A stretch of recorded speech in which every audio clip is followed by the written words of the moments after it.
Okay, I'm going to begin this lecture by giving you your next assignment. Remember, I said that at some point during this semester, I wanted you to attend an exhibit at the Fairway Street Gallery and then write about it.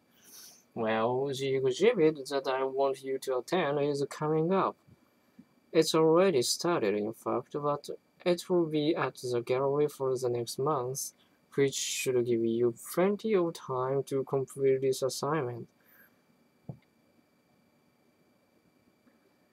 The name of the artist exhibiting there is Rose Franson.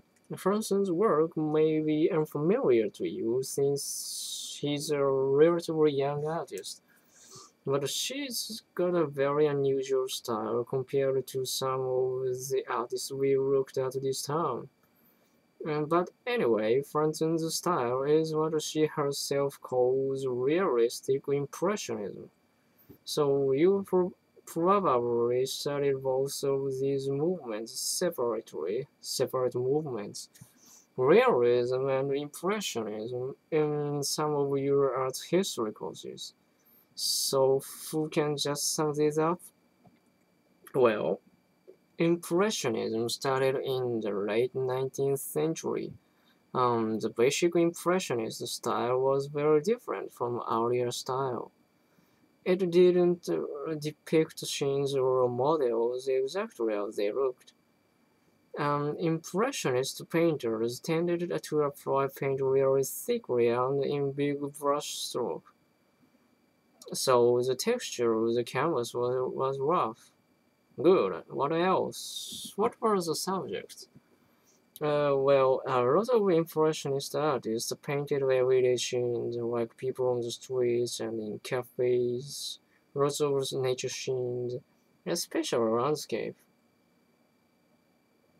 Good. So when you go to the exhibit, I really want you to take a close look at a certain painting. It's a firm scene, and you will see it right as you enter the gallery. The reason I think this painting is so important is that it stresses the impressionist aspect of Franson's style. It's an outdoor scene, an everyday scene. It's kind of bleak, which you can really see those broad brushstrokes and the blurry line. The colors aren't quite realistic. The sky is kind of, well, in a natural pinkish yellow, and the fence in the foreground is blue, but somehow the overall scene gives an impression of the cold, bleak winter day on the farm. So that's the impressionist side of her work. Oh, and speaking about the farms, that reminds me. One interesting thing I read about Francine is that when she first moved back to Iowa after living abroad, she often visited this place in her town called the Sales Barn. And the Sales Barn, it was basically this place where the local farmers brought and sold their cattle, their farm animals. And the reason Frances went there and she later on would visit the place like dance hall was to observe people on the ways that they moved. She really found that this helped her work, that it gave her an understanding of body movements and actions, how humans move and stand still, what their postures were like too.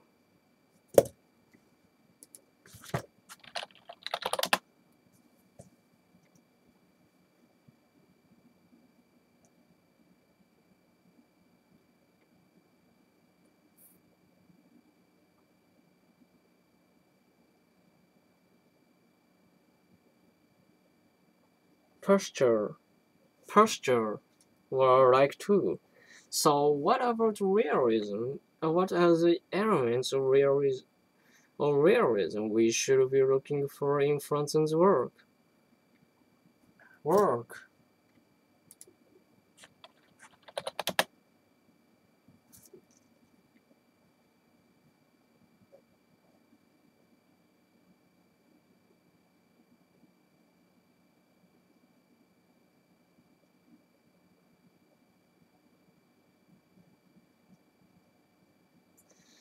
Real honest depictions of subject matter, pretty and idealized stuff, and pretty everyday subject matter too.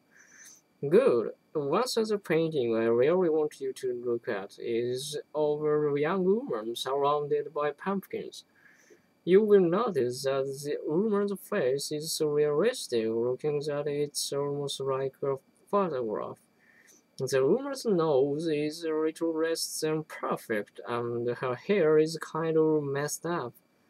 This is realism, but then the background of the painting, this woman with a pumpkin is wrapped in a blanket of broad, thick brushstroke, and it's all kinds of zigzagging brushstroke and lines, kind of chaotic, almost when you look at it close. And there are vibrant colors. There's lots of an orange with little hints of an electric blue peeking out. I found Francis to be a very accessible artist. I mean, some artists do appreciate them.